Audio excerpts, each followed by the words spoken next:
Being distant from God is like the craziest thing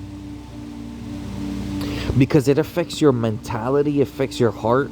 It affects your heart. Isn't that crazy? It affects your heart. It affects your mind. And what affects your heart will affect your mind. What affects your mind will affect your heart. And what affects your heart will affect your mind. They come together as one. And the worst thing that could happen is for them to be at war with each other. And that's happened to me before. And it'll drive you insane. You won't even be a sane person. You'll lose it. And that usually happens when you're far from God. God keeps you sane. God keeps you at peace. God brings you comfort. God brings peace between your heart and your mind. And without that, when you drift from God, when you backslide due to a particular sin, everybody has a particular sin they struggle with. You can't tell me you don't struggle with a sin, because we all struggle with a sin. We all do. No matter how perfect you may try to be, we all do. It could be something as simple as cursing. And it might not. I know I use the term simple, something as simple as cursing, because it's not that simple, but something like that can be easily committed. Cursing. Some people have more of a habit of cursing than others. Some people have such a horrible habit of cursing that it could practically make them drift from God. Honestly, complaining is another sin. You sit there and you complain all day long, non-stop, about every little thing. You will drift from God.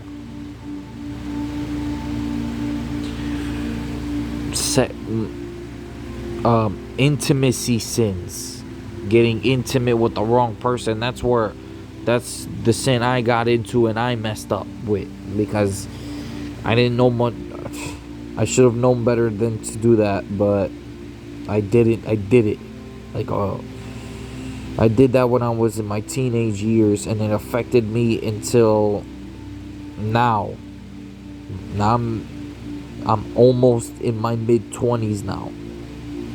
And it affected me for that long, because I was sleeping with this one female that I felt like I was not supposed to be sleeping with, and I was sleeping with her for a long time, and it affected me. I got carried away by my lusts. I told myself that me and her would only screw around for a year. I ended up screwing around with her for 3. And then I was in a backslided state for another 2.5.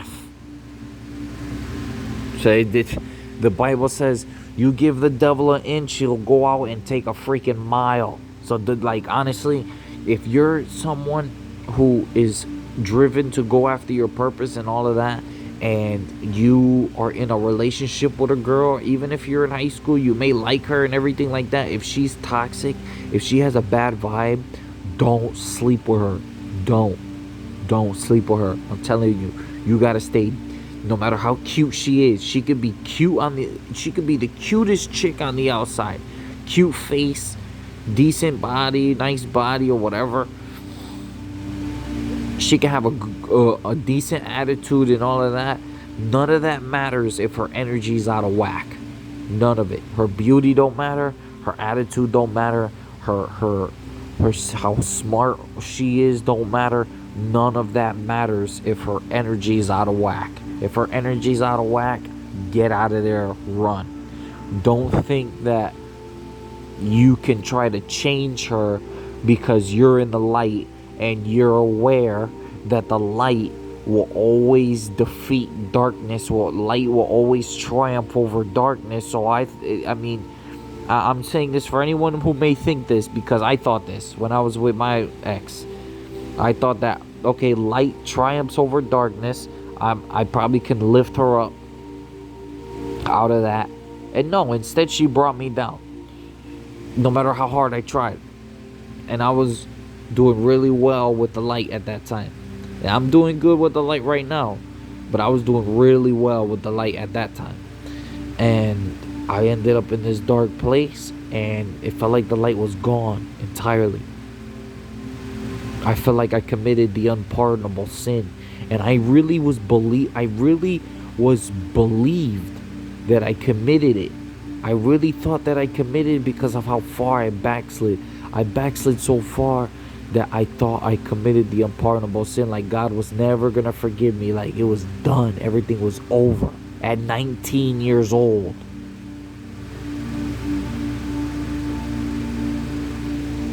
At 19 years old, sitting at work in the break room.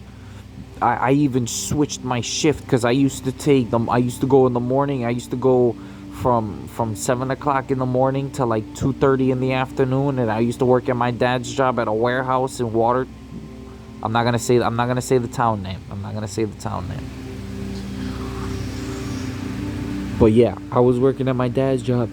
We go at like at 7, and we wouldn't get out till like 2:30 or something. And I feel like I had to switch my shift around because I felt like I was in such a dark place mentally. Like I just couldn't think straight. I don't know what it was. Like I was just, okay, let me scratch that. I knew exactly what it was. It's just that I was already too deep into it. And I had to not have to face it.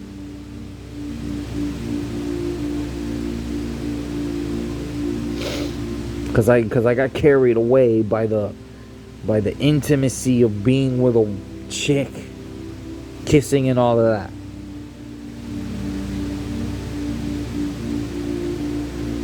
When I was at that age, I couldn't get enough of it, and it was bad. It was real bad, and I ended up in this dark place, and I couldn't think straight. I wasn't myself. Even when I tried to just be normal, I would try. I'd be like, all right, I'm just going to act like there ain't nothing wrong.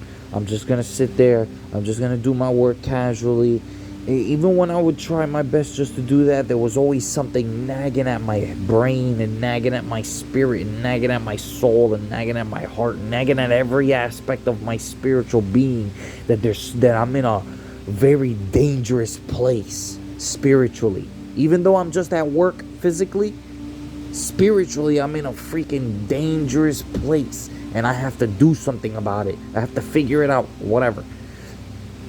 And I was scared. I was like, and it felt like it too. It really felt like it. Like, honestly, at that point, when I was in that dark place, I thought the rapture was going to happen next week. And I was like, damn, it's 2019. It might just happen next week. Or it might happen in 2020. I was so convinced of that because I was led into this dark, deep, dark place. And it could be 2 o'clock in the afternoon, and it felt like I was just every day, every night, and every day, it would feel like I was like in this eerie. I was walking. It just felt so weird. It felt like I was walking through some eerie tunnel. Real strange.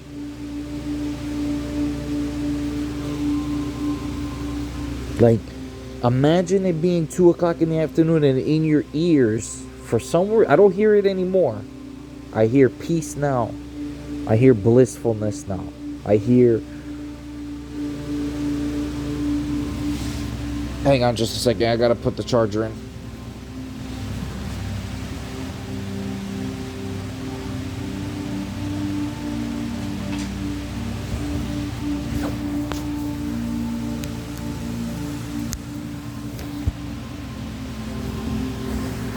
I hear blissfulness now, and for some reason while I'm making this video, because I just made a video before, but as I'm making this video, I'm feeling this pain in my throat. I don't know why, but I'm gonna make this video.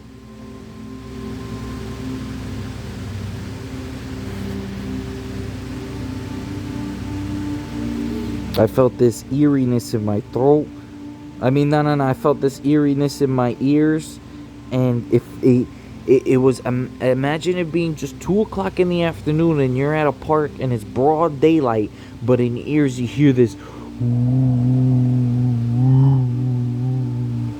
like this weird, like,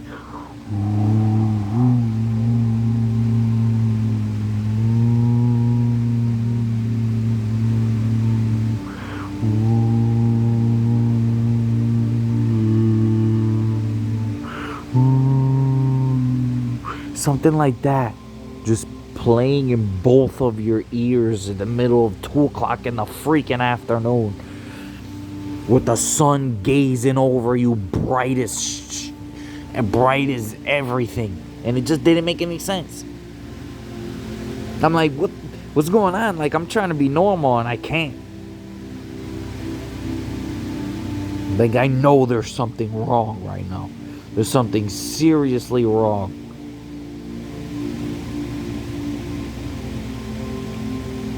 It was bad. I let myself get carried away by that. And that's why I'm single right now. I don't want to date. I don't want to date nobody because I need to just stay alone for now. When God decides that the right person comes into my life, then the right person comes into my life. But I'm not chasing nobody. I'm not after it. I'm not going to do none of that.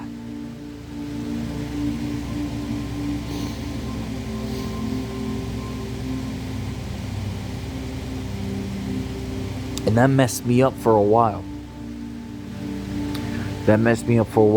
It really threw me off course. It threw me off course because I felt lost in life. And then me being in my 19, 20, just out of high school, never was really taught much about life. I felt lost in life. Like, I don't know what's going on. So that only made it even worse. Now I'm starting to get more of an idea of how things work out here. But then I was lost. I had no idea, no clue whatsoever how anything worked.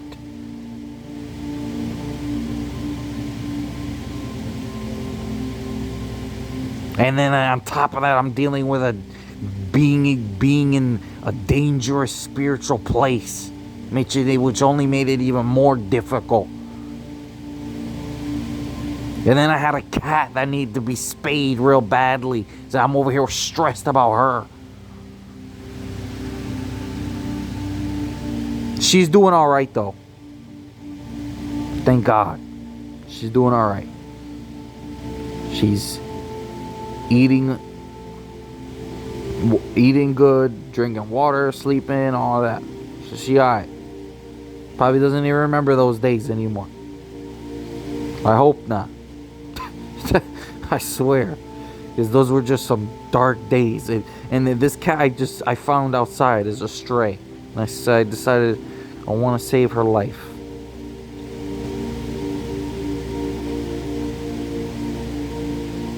Even though a couple of my family members claim to have already seen the cat.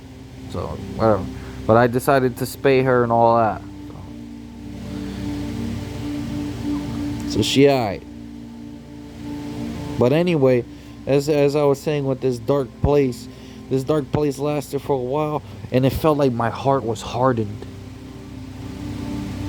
Doesn't feel like that no more. My heart feels pretty healthy now. But at that time in my life, it felt like my heart was hardened by sin. Like I couldn't feel anything.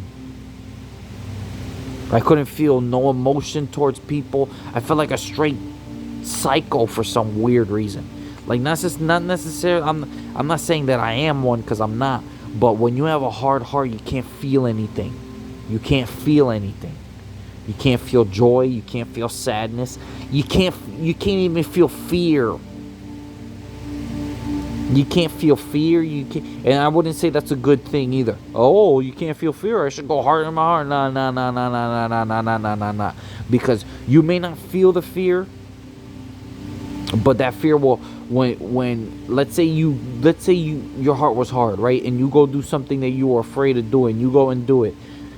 When your heart softens again, you still have to face that fear, because that fear is a spirit. It's not good to harden your heart.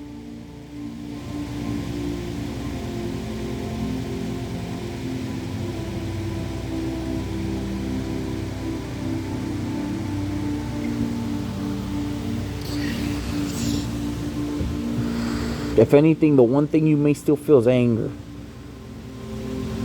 And you end up hurting loved ones too. Because you don't feel any compassion. Your heart is hardened.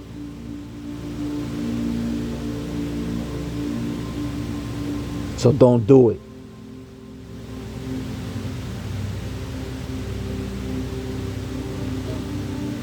I grew up as a very wise individual, very smart, very intellectual, very critical thinking, wise person. But if there was one thing that I lacked knowledge in, was intimacy with females. Because I never really got intimate like that until then. And then I got carried away because of how much I enjoyed it. Even though I should not have enjoyed it. At first I wasn't enjoying it. But then I felt like I wasn't gonna be man enough unless I got with a chick and did stuff like that with her. But that's not necessarily true either. Just because you haven't been intimate with a woman yet doesn't mean you can't be a man.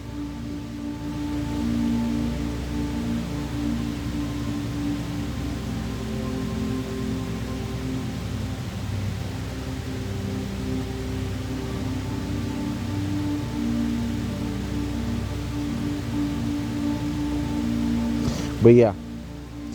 Then,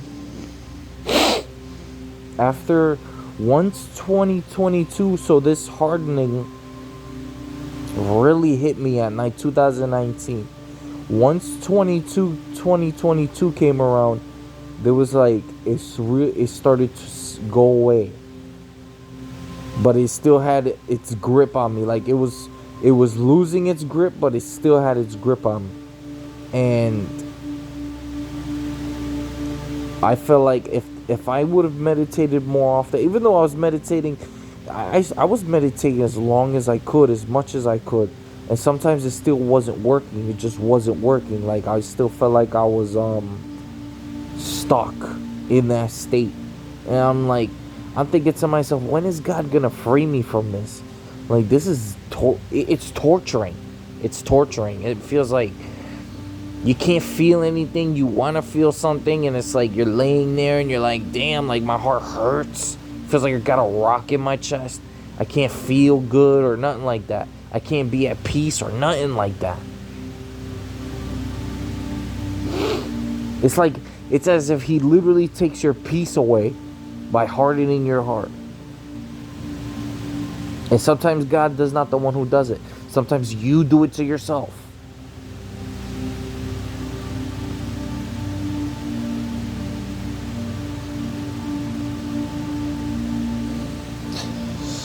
And once you get to the place where your heart's hardened, it becomes real difficult for you to come back to God.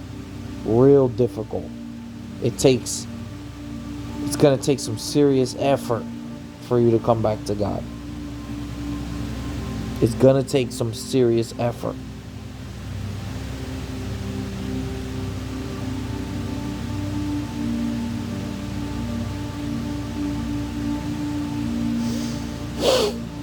And it definitely took me some serious effort.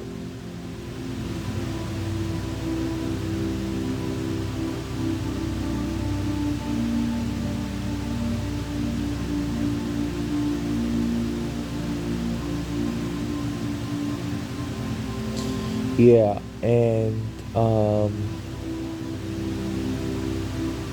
do you call it?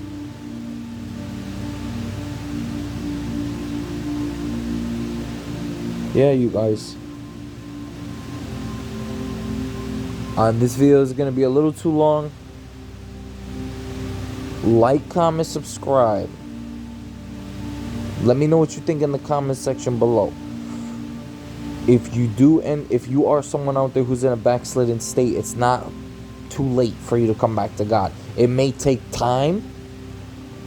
You're going to have to be consistent, because once you stop being consistent, it'll take even longer. So stay consistent with it. Stay consistent pursuing God, even though you have so many doubts in front of you right now. Just keep going, because there's hope. Like, comment, subscribe, and I'll see you in the next video.